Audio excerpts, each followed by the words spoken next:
Hello, everyone, and welcome to eLearnChat. I'm Harold Muliati hosting today, and I'm joined by our co-host, Leslie Price. How are you doing today, Leslie? I'm very good, thank you, Harold. Surviving in a very wet and cold UK at the moment. Yeah, and Leslie is from www.learnappeal.com, which, uh, to coincide with learning technologies, is going to be actually moving to www.learnappeal.org.uk, and Learn Appeal is going to be appearing at Learning Technologies 2020, which is in Excel London. And as you can see up there in the tiny text in the corner there, it's going to be on the 12th and 13th of February.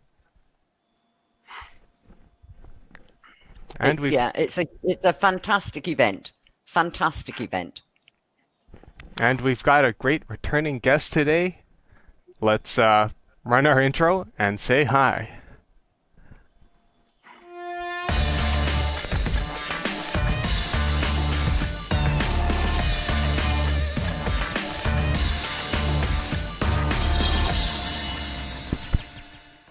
This show is sponsored by Relate Corporation at www.relate.com, your training and video partner. Hello, I'm Peter Baker. Please visit voiceovermasterclass.com to see details of the training courses I have on offer for new and existing voice talents to further their career by enhancing voice and technical skills, as well as essential marketing tips. And returning in our center position of power, it's Mac Macdonald. How are you doing today, Mac? Very well, thank you, Howard. And how are you? All well? Good. And I think we forgot to mention last time for our American viewers. Last time also, Mac had the poppy on his shirt, and in the UK and other Commonwealth countries, I believe that's a symbol for a military veteran, yes? Well, in actual fact, it's a sort of a symbol for the Royal British Legion and remembrance. So it's Right. normally only seen being worn around about the time of remembrance in November. I tend to wear one every day just because I also operate an organisation called Flow, which is the charity one we sort of touched on, I think, last time we chatted with Rick. Yeah, that's right. And we have a link to the Flow website below. I think you said that it's being kind of redone, and it's going to sort of be. It's just been launched. The new site has just been launched. Our techie chap is away until Monday, so we are taking a few notes of things we want changed, and we're asking people to have a look at it, etc., and just get that on a slow-moving improvement plan as we go through the month next month. Great. And I guess just a quick recap for some of the people that might not have been here last time. What is Flow, and what does it do for the veterans? Yeah, Flow is the Forces Literary Organisation worldwide. And what that means is that we look at anybody who writes. They might write poems, they might write letters, they might even write stories. And they can submit those to us online in electronic sort of format through email attachments, etc. And then what we do is we make sure that's uploaded onto the site. And once it's on the site, we make sure it's okay, there's no sort of abuse or anything like that. And then it's published. And the great thing is that anyone who could be suffering from, let's just say, generally the effects of war, especially around PTSD, then they can send in things anonymously and they don't have to put their name to it. But it allows them to really just say exactly how they feel, express their emotions. And then other people can visit that poem or that story or whatever it happens to be, and they can comment in support of that person and what they're saying. So it's quite useful for veterans. Yeah, it sounds. And it's veterans worldwide, isn't it, Mac? It's not just veterans in the UK, it's worldwide. Absolutely, yeah. I mean, we've had people from Vietnam, etc., joining up a few years back. We get inquiries from all over the world, stories and poems, and they're not just all about sort of ex-forces type experiences. There's lots of things on there, from even down to sort of heartbreak, cancer, car crashes, anything that's caused some sort of trauma that people want to write about and express themselves about, then they're welcome to do so. Yeah, I can see that could be a really helpful service for people going through a hard time. Yeah. Absolutely, yeah. And I think the key is that they're allowed to express themselves and they don't have to put their real name on it. So from that point of view, I don't have to say this is Mac. I can say it's George or whatever it is. And then what we sometimes find is once they gain confidence from the supportive messages they receive, they write in and say, can you change the name on that story or that poem to my real name, which is this. So it is good. It definitely works. Let me get my stuff on.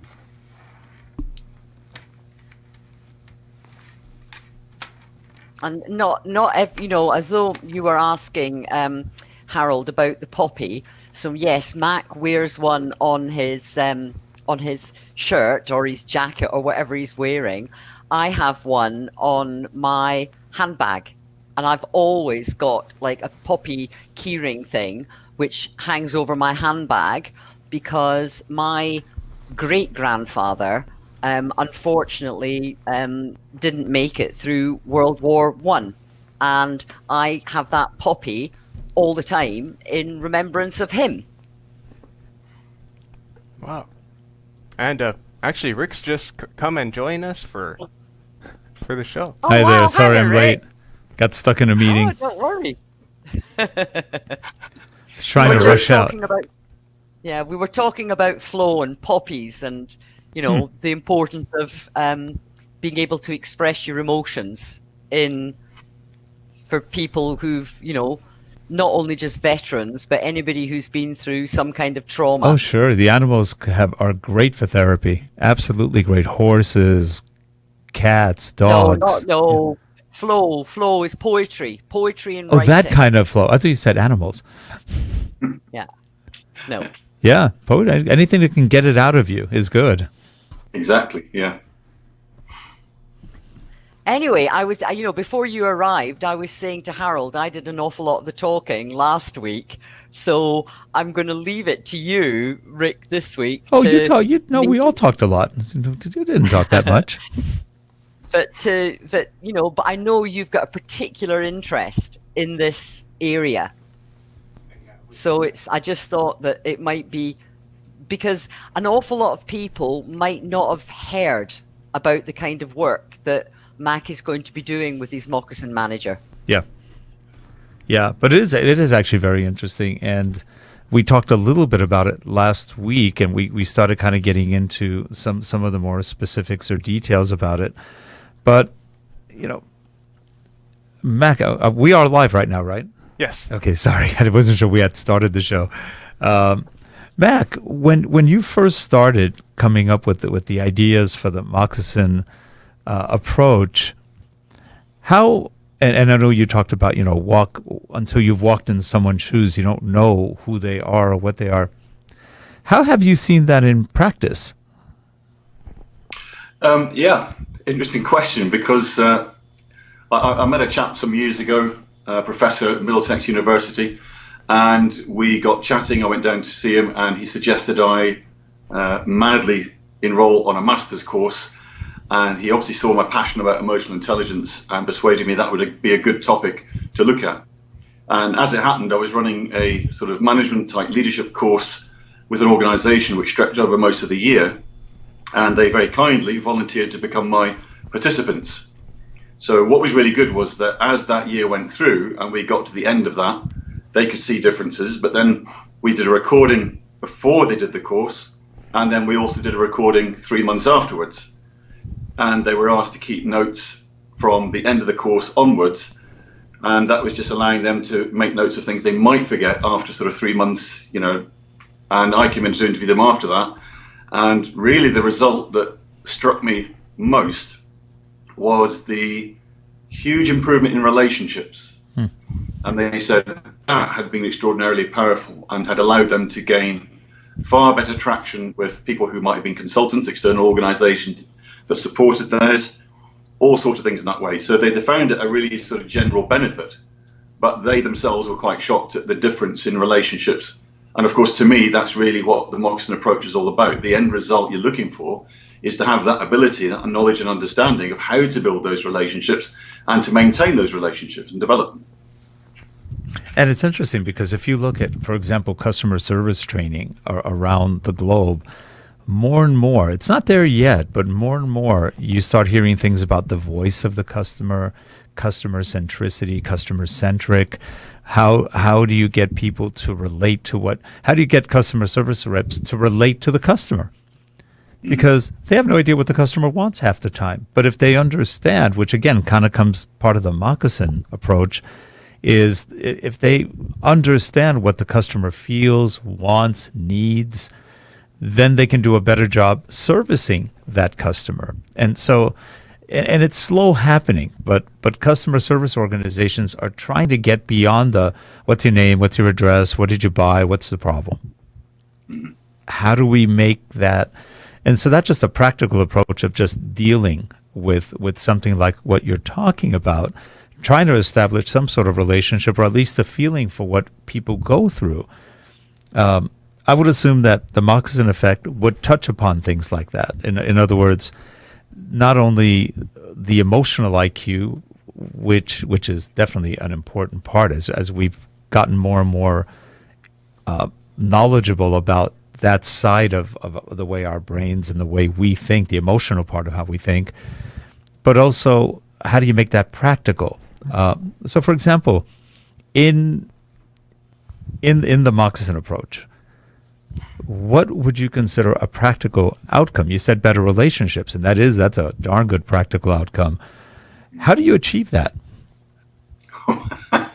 That's a dodgy question. It's a dodgy one, I know. Let me explain why. I think I might have touched on it last time, but it's a bit like that analogy of, the horse to water type thing. You can take the horse to water, will it drink? Well, that's up to the horse.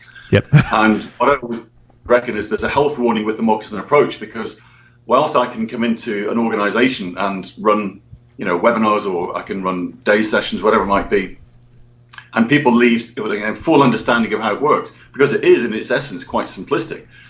The real power is getting away and starting to use it. Because what it does, it goes against our natural human instincts, and in fact, in some cases, our taught sort of experiences that you shouldn't really say that, you shouldn't say this. There's a great example I give on my sessions where my good lady wife, my late wife, asked me a question one day and said, "Do you think I've put weight on over the years?" And I said, "Oh yeah, you have." And she was not happy at all. But when we discussed this 2 days later after she'd calmed down, I said to her, "But you remember we said we would always be extremely honest?" And she said, "Yeah, I get that." She says, "You just need to be careful about how you put that across." So just because we sort of came up through our experience of the Moccasin approach doesn't mean we're great at it. And sometimes we can be too honest, or maybe even brutally honest. Right. And sometimes in my consultations, I will say things to organizations and they sort of go, "Oh, right, okay, we weren't expecting that." And I said, "But you need to understand, there's no good me coming in and saying everything's great, you're doing a great job, when it's not working." So there has to be that real trip back to honesty and that, authenticity. Well, it's funny, we were talking about that yesterday on management, and how management more often than not doesn't have a clue what's going on beneath them because everybody tells them everything's good. They don't tell them the truth. How am I doing with this? Oh, it's great. And you just bankrupted the company, or you did something horrible because you didn't have a clue what was going on. And so you're right. You need that honesty. You don't want fans who just say, "Oh, you're the best thing ever." And then you find out you've screwed up horribly, and then they still say, "Oh, but it was good." Well, but it wasn't good. The other thing is that what people very often don't realize is that you were talking about building connections, building relationships. What people don't realize is that in itself is actually quite hard work. Yeah. You can't always rely on somebody else to always be the one who sends the emails, who always is the one who makes the contact. And it is, yes, my nickname is, the networking queen. But actually maintaining the networks is actually, I don't mind it. I enjoy it, but it is hard work. It takes time and effort. It's not something that just falls on you like, it just happens. It actually takes time and effort. And I think with your Moccasin approach, that with the same thing will apply to actually, once you start using the techniques, it's not just a case of you go and do the course or you go and do the thing and that's it, over and done with. Actually, you've then got to go and do it, actually live it, which is about the walking in someone else's shoes. Yeah, very, very true. And the sad thing is that, you know, the relationship, networking you're talking about there, it is slightly different in my understanding in the term of business, because if I have a manager who is quite driven, they need to get their figures, their statistics, whatever it might be, their KPIs, the way they treat me might be, their behavior might affect my behavior. Mm-hmm. So if I think there's something not quite right, and I know I should really be telling my manager, but I don't feel I can because I'm scared, then that manager is unconsciously becoming a blocker. And they're blocking me from saying what I really should be saying. And if you think about it, if you own the business and you've got 15 managers in your organization who are accidentally becoming blockers, then what then happens is that affects the behaviors of the people in their teams, and they won't say what they really should. And in fact, in the worst case, I sometimes say that people can become a saboteur. And it's an unconscious saboteur, because what they end up doing is thinking, well, do you know what? My manager won't listen to me, so I'm going to do this. I'm not going to file this report, or I'm going to change these figures. And that makes that thing even worse. So that's why it's critical that these relationships are worked on. And as you say, Leslie, it can be quite hard work to do it. And that, going back to Rick's point, that is the uncomfortable part of the Moccasin approach. It's all well and good saying, yeah, I understand it. It's doing it is the tough bit. Yeah. So part of the approach is opening those gates of communication where they're not open, so that people can be honest. You know, remember in the old days, I mean, we're all, I think, old enough to remember this. I don't know if they still do it, but they had the suggestion box. You'd walk by and it was, give us feedback. It's like you're the anonymous suggester. You could put your name if you wanted, but you didn't have to. And that was one of the few ways managers found out about anything back then, because nobody would tell them. You know, and most people, like you said, would be afraid. If I go up to the manager and say, you've got BO, and people are going to go, I have body odor? What do you mean? And sorry, but you're making everybody afraid. You stink. It's a tough one. How do you do it? I had to do that once to somebody who I worked with, because they had a problem with exactly that issue. And I said, hey, you've got a problem. And they're looking at me like, I do? You do. And it was worse. It was a female. And she was like, oh. But I had to be honest. We had people that were just dying. It was like, it's just really bad. And it wound up, it was her laundry detergent caused some sort of weird reaction with something, and she fixed that and it was fine. Not weird. But the thing is, if you let it go forever, people are just going to start going, ew, yuck, I don't want to get near that person or whatever. And something simple could take a very long time to resolve, when it could have just been dealt with upfront, quickly, honestly, no bad intention, just being honest, communicating with each other. But, Mac, I think you're right. You said we're probably taught not to say things, not to be blunt. I grew up in New York City, so blunt is part of kind of how we are sometimes. But I don't think it's necessarily bad. It's how you're blunt. You can be blunt without being rude or nasty or anything else. You just be honest. I don't like equating blunt with honest, but just the fact that you're just trying to be honest. Whenever you hear people say, let me be honest with you. What were you when you weren't being honest with me? That's my always that question. It's not a good. I know why people say it. They're trying to make an emphatic point that they're being very, very honest about this. Why aren't you very, very honest about everything? So it's just one of those things that you can call people on and just make them think a little bit. It's a saying we have that everybody uses, but it's not a good saying, because it puts us in the situation of we're not normally honest, but for now I want to be honest. And if it's a salesperson, you have to be even more careful. Wait a minute, you're being honest as a salesperson. What does that really, really mean? So Mac, what do you see as one of the biggest challenges of the Mock? Is it that honesty portion, the ability to talk freely with people, to express yourself, and how does that play into the emotional intelligence part of their reactions? I think it's probably, from my experience, it's the most challenging thing that we come across. And you also have to remember that, as you well know, we're all different. Yeah. So therefore, when we talk about emotional intelligence and we give the ingredients out to people, what often managers who haven't attended the course yet might expect from their people is they're going to come back and they're going to use it the same way. But of course they won't, because they're individuals. And part of what we do is we explore that and we give them activities and say, well, here's an issue. Imagine how you're going to deal with this using emotional intelligence, as we've discussed during the morning. And they're then going to sit quietly and they do that. And then they come back with their 3 or 4 other colleagues at a small table, etc. And they discuss how they individually might approach that. And one of the big surprises they get is that there's so many different approaches and ways of doing it, which for some of them are quite shocking. They go, well, I wouldn't do that. And the other person's going, like you said, a bit more blunt. And they go, well, no, it's got to be said. So we'll go ahead and say it that way.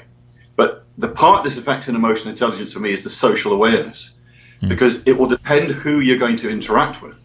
So if you've got a team of 60 people, you have to know how to interact with each of those individuals on their terms, because that's how you're going to relate and get that relationship going. If you're very, very blunt with that person who's much more withdrawn and doesn't like that approach, it's going to break. You're not going to work things out. Right. And they're just going to sit there nodding their heads and that's it. You're kind of lost. So it's very much about tailoring your approach to each individual. And that's the hard part. More difficult. Yeah. This must be more difficult now as more and more people are working remotely, for example, than it used to be when you were working in the office. Because I always, when I was working for government, when I was working for BECTA, I always made a point of going and talking to people. I talked to the members of my team. I used to go and talk to the secretaries. I talked to the people on reception. I went downstairs and talked to the people in IT, so that we learned to speak the same language and we learned to do it in a physical way. And then when we were emailing backwards and forwards, we actually got to the stage where we understood the language, the terminology that we all used. And I used to get really cross with any of my team who would send an email to somebody who was sitting like 2 desks over from them. I would say, there is such a thing as talking. You are allowed to go and ask somebody a question. But as more and more people are working remotely, there's, for example, take today, for an example. I'm in London, you're in Birmingham, in the same country. Rick is in California, different country. Different universe. Different universe. How does the Moccasin approach work? Because I know you said you want to be able to do stuff internationally and everything as well. How would the Moccasin approach help people who are in remote environments, who are remote teams? Yeah, it's a cracking question. And in fact, I'd experienced towards the end of last year when I was up running a workshop for an organization. And one of the guys there was very, very different in his social communication, his approach. And when I was chatting to people at the very first break in the day, they said, oh, yeah, nobody calls him. And I said, oh, why is that? And they said, well, because of his approach and how he can be really quite ruthless. So at lunchtime, I made a point of sitting with them and chatting and said, how do you feel things are? And he said, oh, yeah. He says, I just get what I want done and that's it. And I get my figures out and all the rest of it. And I said, if you had a magic wand, would you improve the relationships? And he said, yeah, I suppose I could. It wouldn't be a bad thing. And I said, okay, so what about from the perspective of the other people? And he said, oh, they're always on about it. They're always saying, I'd like to get better and all this. He said, I don't really see the point. So from his perspective, that wasn't a necessity to get his job done. But once he got the full understanding of why it was important to know Leslie that much better, to know Rick that better, to know Harold, all those things started coming into play. So by the end of the day, he actually came up with a suggestion that every week they were going to have 2 mini sessions of where they would sit and just chat about how work's going. Not anything specific about programs or projects. It was just about how each person's feeling about the work. And then, as I found out when I went back earlier this year, what also taking part is that he's asking people, well, how am I communicating with you? What would you like me to change? So it's quite interesting that over just a short period of time, 3 or 4 months, he's decided I need to really do this because I can see the betterment of what it's bringing back for the organization. So that's a very interesting point, because you're also dealing with, when you go from management to non-management, the managers, not always, but they tend to be more driven. They tend to be much more type A types, meaning they're not so worried sometimes about the people next to them or under them or wherever they are in an org chart. They're moving. And so sometimes you have to slow that type down a little bit so that they remember that there's people under them working with them and they're not alone. And that's not always the easiest thing, because you've got personalities that have been built many, many years over that kind of, I got to get going, got to do this, it's got to be done now. And then they go up to their people and got to be doing now. And they're going, well, what are you talking about? We're almost there. It's not that much of a hurry. And that's one of the hardest things, I think, to communicate between the really driven people and the ones who are moving along at a certain pace and they get it done. And maybe they take a little longer, but it's not a bad problem. Maybe they're really quick and it's not a bad problem. Or maybe it is a problem, because not everybody's going to get along well with each type. But as you were telling the story of that, I was going, I could see where that could get very tricky with some types. And now the manager you talked about, or owner, that's somebody who actually grew from that conversation, who actually started going, well, hey, maybe they need to know, I need to know how they feel so that I can be better. That's an elevated manager. That's somebody who's grown into something that maybe they never considered. Yeah. And it's interesting, if you listen to Daniel Goleman, I use the term social awareness, but usually when I've got it written down, I've got a sort of / empathy, because Goleman talks about 3 types of empathy. And he says, well, on the first type, he says it's sort of cognitive. So you've told me what's going on and I understand it. That's it. That's my only engagement so far. Yeah. The second type is when I understand it and actually feel something about it. Mm-hmm. There is some sort of emotion going on, there's a connection. Right. But still, I'm not doing anything about it. And you're sitting there thinking, okay. But then the third type is where I understand it. I really do feel for you. And in fact, now, third point is I feel so much for you that I want to do something about it. Yep. That's where managers and leaders have to be. But I also say that we all manage. Just because you're not called a manager, we all manage and lead each other unconsciously. So everybody has to get to the understanding that we have to be empathetic to others. Now, it's funny. Some people say, well, does that mean I've got to bend over backwards for everybody and do what they want the way they want it? No, of course not. You have to balance between what the business needs and what you as a manager or what you as an employee are paid to do, and also that balance of that empathy side of it. So it's quite a tricky thing. It is, and it's funny because you and I are on the same track on what we're talking about. We did a training thing. This is probably about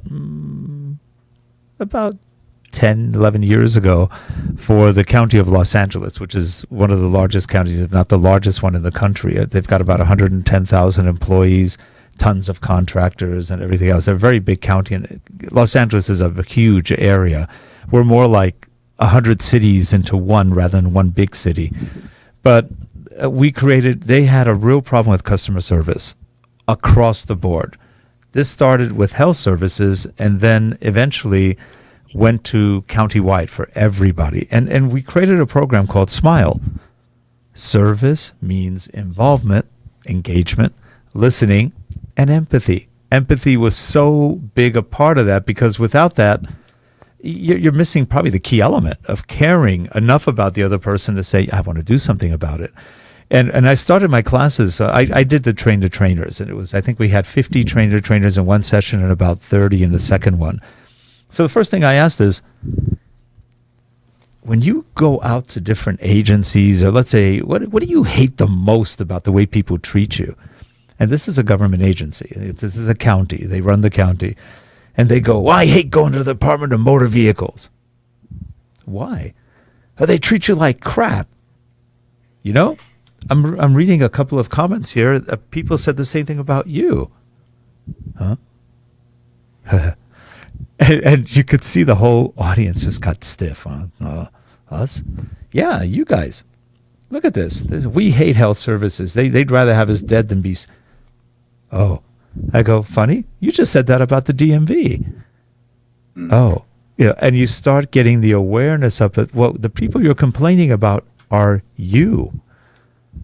Ding, lights start coming on. And by the time we were done after the 3-hour session, they started realizing where they were failing, what they were doing wrong, how they could do it better.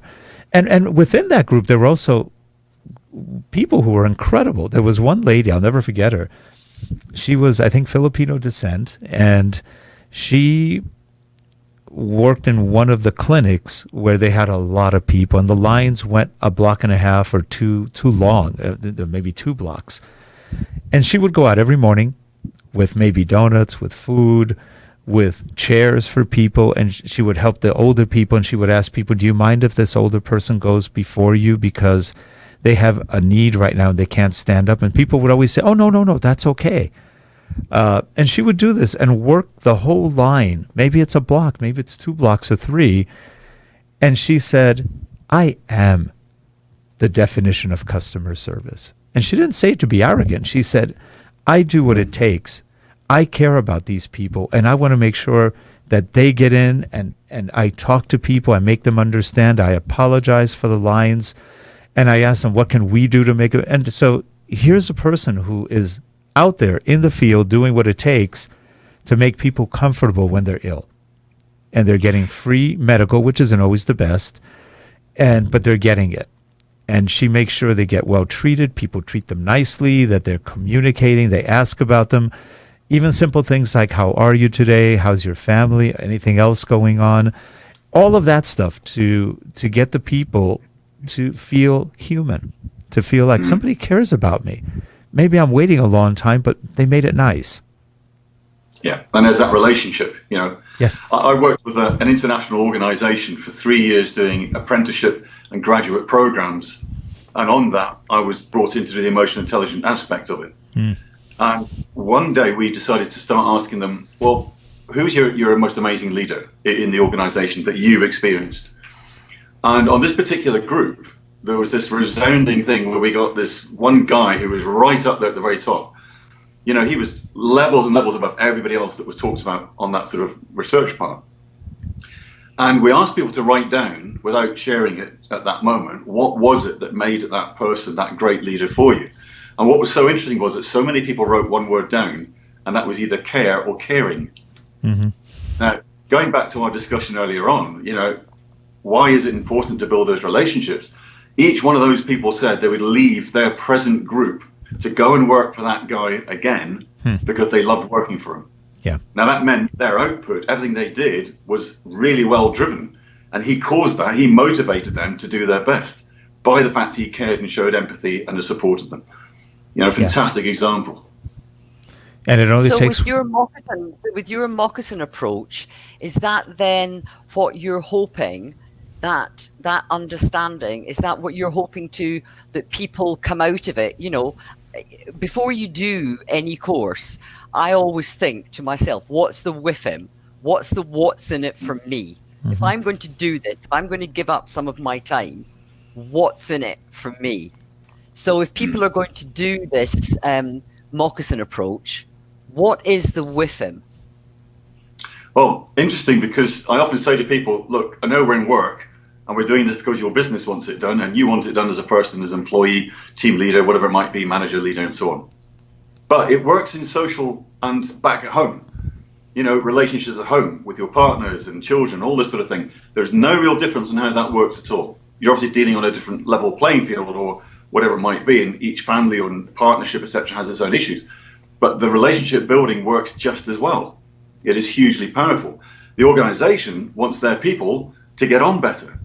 And I describe that the end result should be, and if they work hard enough, there's ways to mechanize that and make sure it does happen. And that is that they end up having a team of teams. Because so often in organizations, team A says, yeah, we do what our job is, but team B, why should we help them? Because we're trying to do this, and they're always giving us a hard time.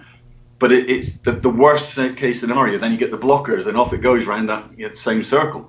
So the end result is, for the organization, they get better working people, the teams function better, the customer relationships are better, everything works well if they work on it, and they get something that's in place, a process to measure its improvement. That's the important part, the performance in the workplace.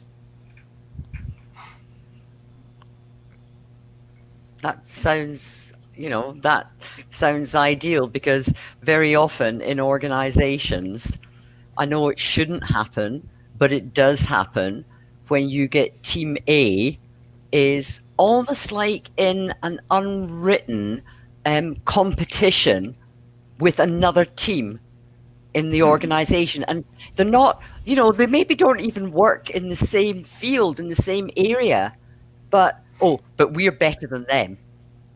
And that's the we're better than them approach. If you're looking at the whole organization being successful, it actually needs the whole organization, all the teams, to have respect and that's for one of each the other. one of the performance things we talk about is how many times in your last week, month, whatever it might be, has your team sat with somebody else in another team. And we talk about best practice managers. It's something we encourage organizations to create. And they aren't a manager as such, but they're a very experienced team member who go and sit with another very experienced team member, and they talk about what's going well and what's going wrong. What can we do to make our teams work better together? And how can we share this best practice amongst other teams in the organization? That is the relationship building that cascades out of that Moccasin approach if it's employed properly.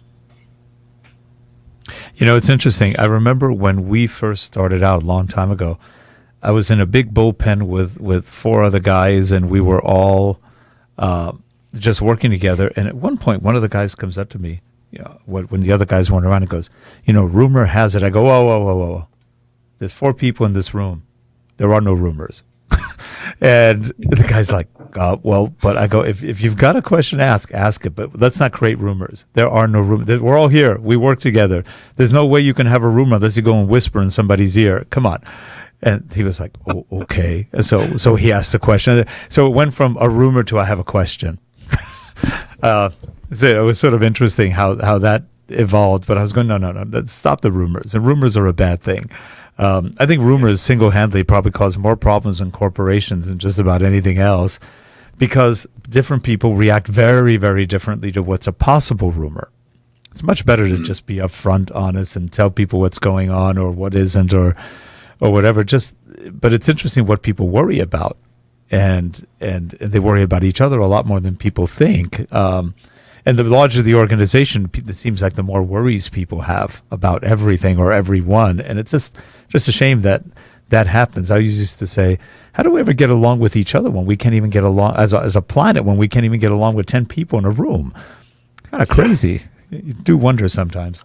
But Mac isn't just going to be working. I know I'm looking at the time and I see where time is moving on. Yes. Mac isn't only just going to be doing this in the UK. He is going to be doing stuff overseas. So he is going to be doing stuff in. I know he's working at the moment on being able to do stuff in the US as well. So it's not. I don't want people who are viewing. I don't want them to think, oh, this sounds really good. We'd like to do it, but it's all UK based. No, it's not going to be. Mm-hmm. Yeah, I'm not a great fan of flying, but I've got colleagues who fly, so I'm happy with that. Yeah, it's funny. Yeah, flying can be a lot of fun. Yeah, but some of your stuff is going to be online, isn't it, too, Mac? And you are going to be doing, Absolutely. The idea is you're going to be doing stuff with online and doing stuff, webinars, that type of thing as well. So it's not all necessarily just about sitting, it's not about all on a bum on a seat, No, not at all. And if you think about some of the organizations, sorry. No, I was going to say, if all you're going to do is count bums and seats, you're measuring the wrong end. Definitely. Yeah. And some organizations, people in those organizations are very senior and they get very interested, but they say, I don't want to expose myself in that classroom environment where I'm not looking, in charge of things. So can we do this privately? And of course, they may live in another country. So they'll say to me, can we do this online? And yeah, absolutely. It's nothing different than we're doing now. It's a discussion about these aspects, how they affect people. And the whole point is making people understand, well, what's the impact? Going back to Rick's story earlier on about the guy looking at that and thinking, oh my goodness, is that me? Am I causing that? These people are talking about me. They had no realization of that. And so often we find that a manager or a leader or even a team leader, they have no real understanding of the impact they're having on other people's behaviors until they chat through things like emotional intelligence and how to approach things on that moccasin way. Yeah. No, this is going to bear more discussion and things like that. So this is great. I'm glad you're putting this out there and getting people more aware of things that are just not that obvious to a lot of people. It's just kind of taken for granted, and also the concept of emotional intelligence. I don't think it's been around more than 20 years, if even that long. It seems to be new in terms of people's awareness. It's like, well, we have an emotional, not only just an intelligent quotient. No, there's more. Like I said, people can have high EQs and be in the minus scale on emotional intelligence. They can be just a total mess emotionally. And that's what we're seeing in the workplace a lot more now than we ever have. I think you made that comment before, or maybe Leslie did, I think, that it is different now. And by the way, when you have remote employees, it's just as difficult. And not everyone in the world can be a good remote employee, period. Some are good, some aren't. You've got to be very self-disciplined and very proactive, or you'll probably fail as a remote. Because people, when they have you remote, especially managers, feel, I don't have control over these people. And they don't, not easily. And many times we have a lot of remote people, but we've also had problems with some remote people throughout the years. Not everybody can do it. Or they're not around when you need them, things like that. So it just depends. And you've got to talk those things down and try to be as open as you can, because we try to do now is up front explain that remote requires a certain commitment to a certain number of hours that you have to be available. Otherwise, nobody can ever get a hold of you. It's good that you can be reached by email, but a 12 midnight answer may not work during a regular workday. And especially if they're not too far from you. I could see time zones but if they're close, it's like, where are you? We need help. So those are interesting things. Well, Mac, I'm looking really forward to seeing how this all goes. I think it's a great project you're on, and I think you've got. Well, we can talk off camera, but about a couple of other things. But anyway, you're right. We are out of time today, and Mac, we look forward to seeing you again soon. And if you're watching the show, we'll have Mac's information below, so you can get a hold of him if you have more questions or need some help from what the services he can provide with the Moccasin Approach. I think it'll be really good. Leslie, till next week. Thanks, Mac. Yeah, till next week. Thank you very much, Rick. Thanks, Leslie. Thanks, Owens. Bye-bye, everyone. Cheers now.